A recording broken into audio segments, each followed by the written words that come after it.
Jet White here, welcome back to the channel. Today we're going to be doing something a little bit different. We're going to be installing a Toyota Tundra TRD hood scoop on my XD. Kind of went to this project blindsided, not sure if it was going to work out, but this is the way I went about it.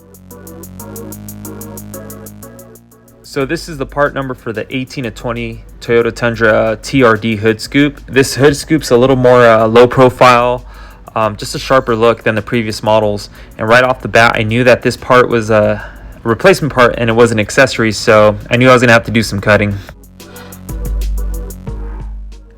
So I started grinding off all the locking tabs. I knew I wasn't gonna make any locking tab inserts into the hood, and I just kept all the mounts for the threaded studs, and that's what's gonna mount the hood scoop to your hood.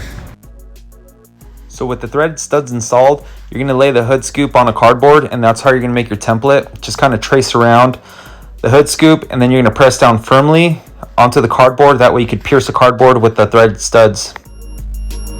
So once you have your template already cut out, just kind of fine tune it, clean up all the edges, and try to keep it as close as possible as to the actual hood as possible. Using some masking tape and taping the hood lines here is gonna help me center the scoop from the left to right position. And then once I have it set to where I want, I'm gonna go ahead and lay down the hood scoop, and I'm gonna just kind of make a second template using some masking tape.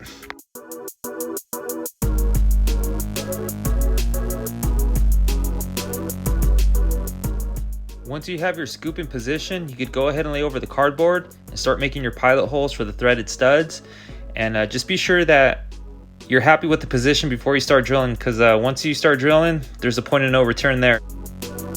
So just a quick note, this hood scoop doesn't come painted. You're gonna have to get a color match to your color code, nor does it come with instructions. Like I said, this is like a replacement part, not an accessory. So you're gonna have to do some modifying. And there's one thing I did forget to tell you guys in the beginning. You're gonna have to do some sanding on this hood scoop on the left front corners here. As you can see where I circled there, you're gonna have to sand down those edges for it to sit flush. And once you have it sanded down, go ahead and send it out for paint, and then go ahead and do the install. So I decided I'm gonna go ahead and make some holes in between the braces to allow obviously the fresh air into the engine bay. Now you could totally make this cosmetic, or you can make the holes if you'd like. So I decided to go ahead and make some holes, allow some of that air to come in. I do have the bonnet style vent, so that's gonna dissipate some of the heat. So like I said, you could just make this purely cosmetic. You don't have to go this route. And one last thing, don't forget to add some of that rust preventative on all your cutouts and holes. You don't want any of that rust to be spreading throughout the hood. So hopefully you guys enjoyed this hood scoop video. It's not gonna be for everybody, but you know what, this is what I came up with, and that's how it turned out. So hopefully you guys enjoy this video. If you guys have any questions, reach out at me at JetWhiteXD. I'll talk to you guys later. Peace.